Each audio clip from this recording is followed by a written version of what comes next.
We live in a world where people, including myself, have the capacity to not only do things that are good, but also do things that are bad.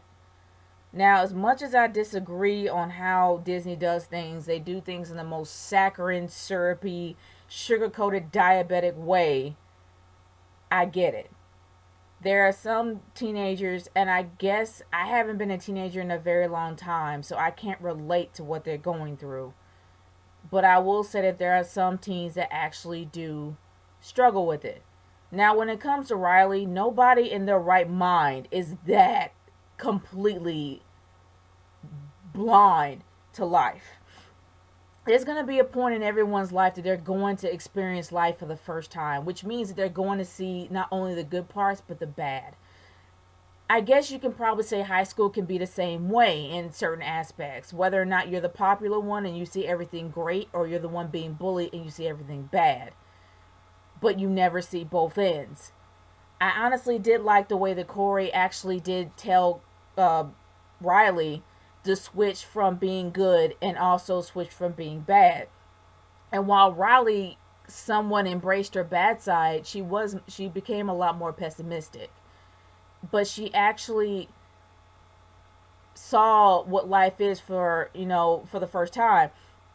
Now, when it came to her friends pretty much shielded her from life in general because they did not want her to lose that goodness. They were afraid she was going to lose that goodness, so they kind of told her all kinds of lies to make her still maintain that happy-go-lucky um, expression feeling about life. And I'm kind of happy here that she was able to experience both ends, both good and bad. Now, the whole Augie thing, yes, they always have to shoehorn Augie in there, even though he's a child that everybody constantly forgets. But it was a nice, heartfelt moment seeing how Augie wanted to make a change. But everybody knows there is a difference between what a child sees and what an adult sees.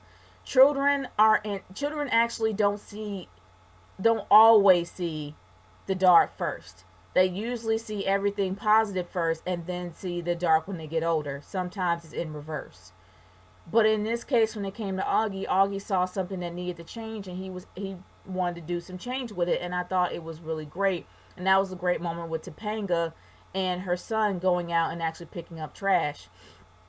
Even though now I'm actually just noticing that there's not a lot of love between Corey and Topanga, it's just more like they're just there. And that's a shame too. And I know they've been together for 22 years, but it would be nice to actually be able to see some sort of chemistry between them. But it's just, you just notice that there's somewhat of a change. But when it comes to Riley, I mean, she somehow saw the negativity of the bad side of human beings, but also saw the good side of human beings through her brother. And I think that was a great way to set it up. The only problem that I had was with the whole cookie thing. Now, rumors spread everywhere that it was supposed to be Girl Meets Red Sassy Halter Top, which is supposed to be the devil on her shoulder, but then they changed it to Girl Meets Real World. Of course, Disney wanted to keep everything saccharine. But other than that, I did not like what they did with Zay. Because they were supposed to make it to where that was supposed to be Zay's grandmother's last batch of cookies, and he ate it and said it was okay. And instead of explaining, this is my grandmother's last cookie that she ever sent to me before she died, never mention it all. Because when it comes to Disney, they never want to approach death. The same thing with any other children's show, they don't want to approach death. That is something that's touchy. Even though they actually did approach death from the previous owner of the bakery shop before it became Topanga's, they actually did talk about death in a very well done, tasteful way. Seeing how Cloris Leachman's character gave her bakery to Topanga before she died. Now, they did a really great job in talking about that without it seeming over the top and maybe a little bit too hard for viewers to see. They did it in a very tasteful way.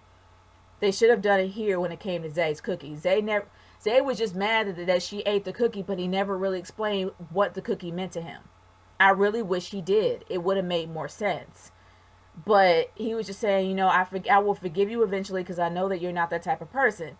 But I'm like, why didn't Corey just ask, okay, what does this cookie mean to you? What is it that makes you so mad at her to where you can't forgive her? That was never explained. I don't know why they didn't do that with Zay. And another thing, I don't know what's going on with Ruckus. I don't have no idea if they're together or not, even if this is supposed to be after Girl Meets Ski Lodge. I don't know, because they don't act like a couple at all. Seriously.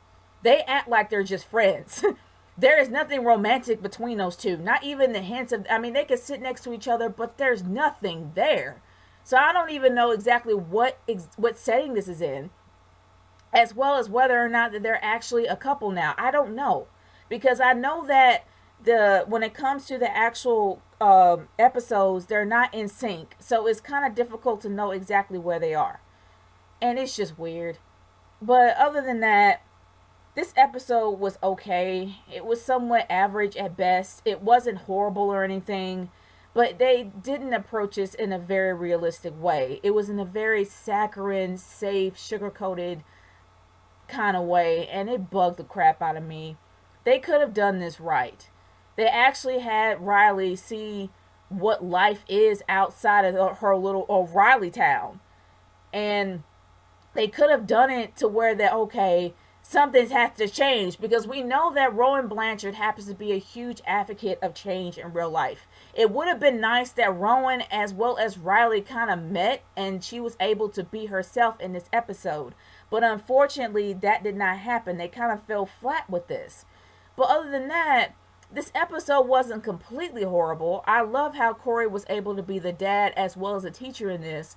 And it tried to teach a lesson between good and evil, saying that how we are all have the ability to be both good and evil, but we're all represented in how what our decisions are in life.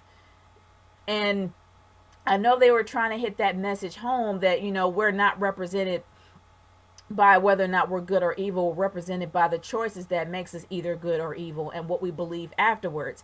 And I think that was the message they were trying to hit home, but unfortunately it was still average at best, because it was still over the top extreme, especially when it came to Riley and how unrealistically saccharine she is. But other than that, yeah, this was just an average episode. But guys, I want to hear your overall thoughts about this. What did you think about the lesson they was supposed to teach here? What did you think about the whole cookie thing? I want to hear your thoughts about this episode. Leave a comment in the comment section below. And I'm curious to hear what y'all's thoughts about, I guess it's Girl Meets Real World. Because honestly, meh. This was just a saccharine episode for me. It could have been a better one, but it just wasn't. And honestly, I don't know where Smackle and Farkle is going to be going. It's just kind of weird how she still has a thing for Lucas and she's dating Farkle. It's weird. But I really don't see them going further. But Lord knows, I mean, we don't even know if there's going to be a season 4. And it looks like there's not going to be, at least on Disney. I'm hoping it goes to Freeform. But other than that, guys, I want to hear your thoughts. Naturegirl 30 signing off. Peace out. Later.